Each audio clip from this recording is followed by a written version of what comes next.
In this question, one corner of a rectangular sheet of a paper width 1 meter is folded over so on the just reach the opposite edge of the sheet. Find the minimum length of this crease. तो इस question में कह रहे हैं एक rectangular seat है, तो हम लोग एक रेक्टेंगुलर सीट ले लेते हैं।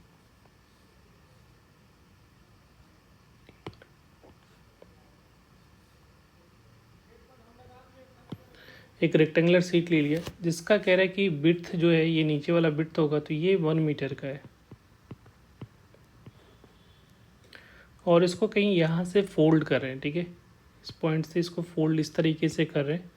हमारे सपोज ये पॉइंट है एम और ये विड्थ है ए बी, इसको फोल्ड इस तरीके से कर रहे हैं।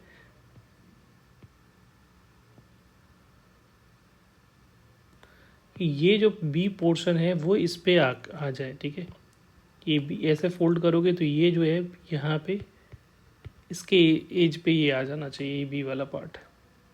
ठीक है, तो ये कहते हैं क्रीज वाई का मिनिमम लेंथ जो होना चाहिए, वाई जो है length of the crease minimum होने के लिए, तो इसको लेंथ को जो हम लोग एम एन लेंथ जो ले रहे हैं क्रीज का लेंथ, इसको मिनिमम करना है। ठीक है, तो उसके लिए हम लोग को क्या करना पड़ेगा, तो यहाँ पे ये ले लिया, मान लिया सपोज ये लेंथ है एक्स, तो ये टोटल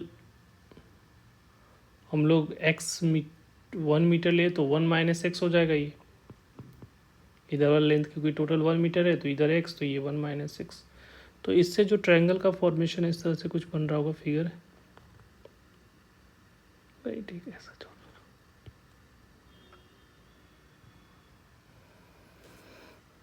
ठीक है, तो हम लोग इसमें क्या किया है, हम लोगों ने let M N equal to हम लोगों ने वाई कंसीडर किया है और इसको एक्स लिया, ये 1 माइनस एक्स हो जाएगा। तो यहाँ पे इसके लिए एक वेरिएबल थीटा यहाँ पे ले रहे हैं, तो ये ट्रायंगल सेम उठकर इधर आ रहा है, तो ये भी एंगल क्या होगा, थीटा होगा, क्योंकि इसी पॉइंट को ऐसे फोल्ड किया ना, इसके एम एन के कॉरस्पॉन्डिंग फोल्ड किया है, तो ये एंगल थीटा, तो ये भी थीटा हो जाएगा। तो ये एंगल कितना हो जाएगा, ये एंगल अगर देखोगे क्योंकि टोटल तो 180 है, तो ये एंगल जो होगा वो पाई माइनस 2 थीटा हो जाएगा। राइट, तो अब यहाँ पे यूजिंग ट्रायंगल, क्योंकि अब हम लोग को एक्स और वाई में रिलेशन, क्योंकि एक्स वाई जो है वो एक्स पर डिपेंडेंट है कि इस तरह से कहाँ से फोल्ड करे, एम का पोजीशन क्या रखे ताकि इसकी जो वैल्यू हो वो मिनिमम हो। ठीक है, तो ये एक्स को हम लोग चूज़ कर सकते हैं, उसके अकॉर्डिंग हम लोग को वाई की वैल्यू, तो ये एक्स को इंडिपेंडेंट वाई डिपेंडेंट वेरिएबल बनाना है। ठीक है, और वाई को डिफ्रेंशिएट करना पड़ेगा। तो यहाँ पे एक्स एंड वाई के रिलेशन निकालने के लिए पहले एक ट्रायंगल ये ले लेते हैं, दूसरा ट्रायंगल इससे हम लोग एक्स एंड वाई में रिलेशन निकालने की कोशिश करें।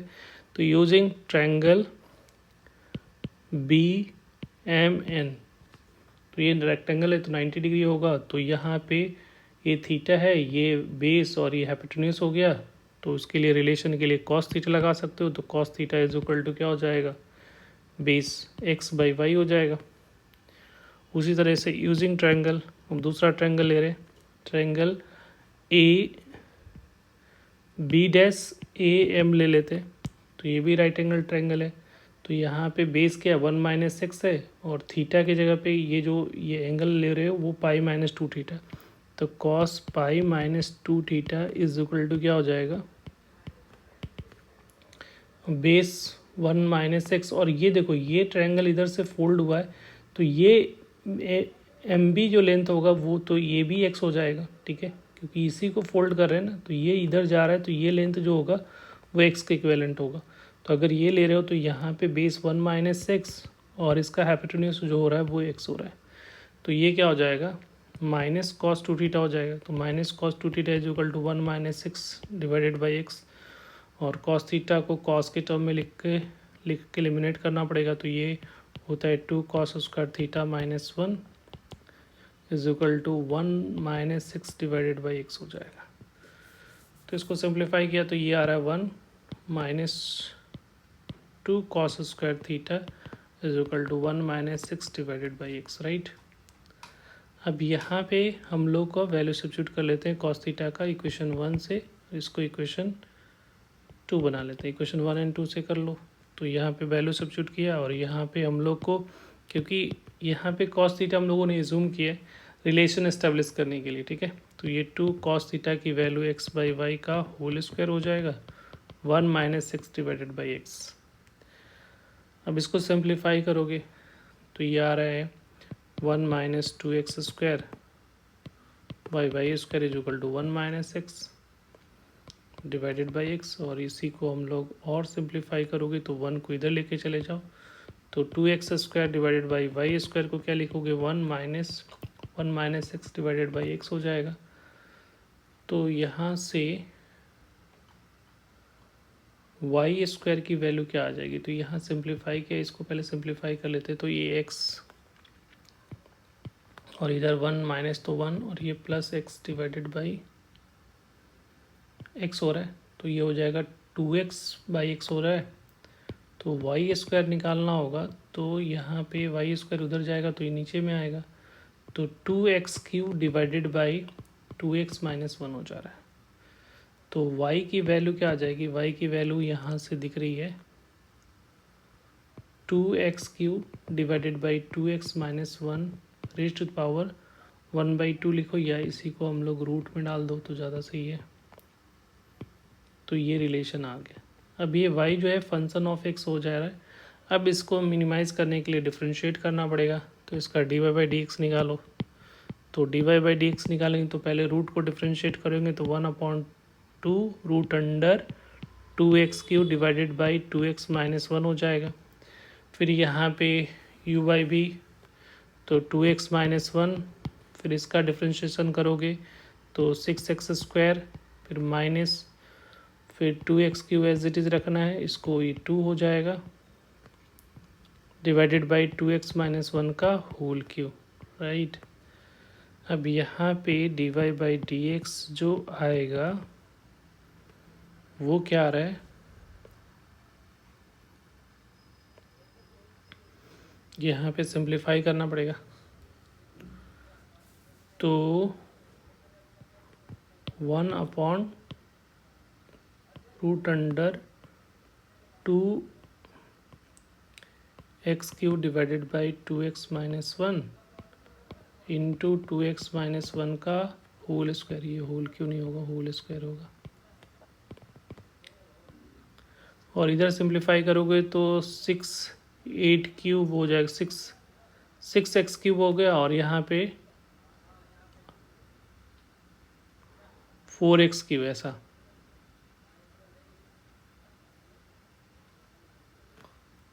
4x cube. तो यहाँ पे जो वैल्यू आ रहा है वो कितना आ जाएगा 6 माइनस 12x क्यूब और माइनस 8x क्यूब। तो यहाँ पे आ रहा है ये 12 में से 4 माइनस चला गया तो 8x क्यूब हो जाएगा और माइनस 6x स्क्वायर हो जाएगा, राइट। तो यहाँ पे देखो यहाँ से 2x स्क्वायर कॉमन ले सकते हो तो यहाँ पे दिख रहा है ये 4x माइनस 3 नीचे में आ जाएगा, क्या आ जाएगा 2 से कैंसिल कर देते हैं तो ये 2 root under 2x cube divided by 2x minus 1 और यहाँ पे प्रोडक्ट में 2x माइनस 1 का होल स्क्वायर, तो ये 2 से 2 कैंसिल आउट हो गया। अब ये देखो नीचे में न्यूमरेटर तो पॉजिटिव है, रूट पॉजिटिव है, ये भी स्क्वायर पॉजिटिव है तो इक्वेट करोगे 0 से क्रिटिकल पॉइंट फाइंड करने के लिए तो x की वैल्यू एक तो 0 आ रही है तो वो तो ले ही नहीं सकते। तो यहाँ पे जो साइन चेंज होगा ये भी positive 4x minus 3 equal to 0 तो x की वैल्यू जो आएगी वो 3/4 आएगा। अब ये dy बाई डी एक्स का फिर से डिफ्रेंशिएट करना कॉम्प्लिकेटेड हो जाएगा तो आप इसको करो कि साइन स्कीम यहीं से चेक कर सकते हो। तो यहाँ पे क्रिटिकल पॉइंट आ रहा है x की वैल्यू 3/4, तो 3/4 से अगर बड़ी वैल्यू डालोगे dy बाई डी एक्स में तो ये पॉजिटिव वैल्यू देगा, तो इधर पॉजिटिव आ रहा है। और यहाँ पे 3/4 से छोटी वैल्यू डालोगे तो ये नेगेटिव आएगा क्योंकि यही डिसाइड कर रहा है पॉजिटिव नेगेटिव, बाकी सब तो पॉजिटिव ही है। तो यहाँ पे अगर नेगेटिव से पॉजिटिव जा रहे हैं, ठीक है, पहले डिक्रीज़ करें फिर इंक्रीज़ करें ऐसा, तो ये यहाँ पे क्या मिलेगा, यहाँ पे हमें मिनिमा मिलेगा, मिनिमम वैल्यू मिलेगा। तो x की वैल्यू 3/4 पे y की वैल्यू मिनिमम मिलने वाली है। तो ये y is minimum for x is equal to 3/4, x 3/4 पे मिनिमम वैल्यू मिलेगा। अगर वाई की वैल्यू पूछ रहा है कि वाई मिनिमम कितना होगा, तो एक्स की वैल्यू सब्स्टिट्यूट कर दो, तो √2 और एक्स के जगह पे 3/4 का होल क्यूब डिवाइडेड बाई 3/2 - 1। इसको सिंप्लीफाई करोगे तो ये जो वैल्यू आ रही है यहाँ पे वाई मिनिमम जो आ रही है वो वाई मिनिमम कितना हो जा रही है, ये तो सिंप्लीफाई करिए 2 पर चला जाएगा तो ये 4 हो गया, नीचे में ये सिंप्लीफाई करके, तो इसको सिंप्लीफाई करोगे तो 3√3 डिवाइडेड बाई 4 ऐसा कुछ आ रहा है। तो ये जो वैल्यू आ रही है वो मिनिमम है, इसको सिंप्लीफाई कर लेना, तो ये आपका मिनिमम वैल्यू यहाँ पे मिल रही है। ठीक है, ये क्रीज़ की मिनिमम, तो क्रीज़ यही था, तो वाई की वैल्यू मिनिमम, अगर ये 3/4 फोल्ड कर रहे हैं, एक्स की वैल्यू 3/4 ऐसा, तो वहाँ पे मिनिमम वैल्यू मिल रहा है। Thank you.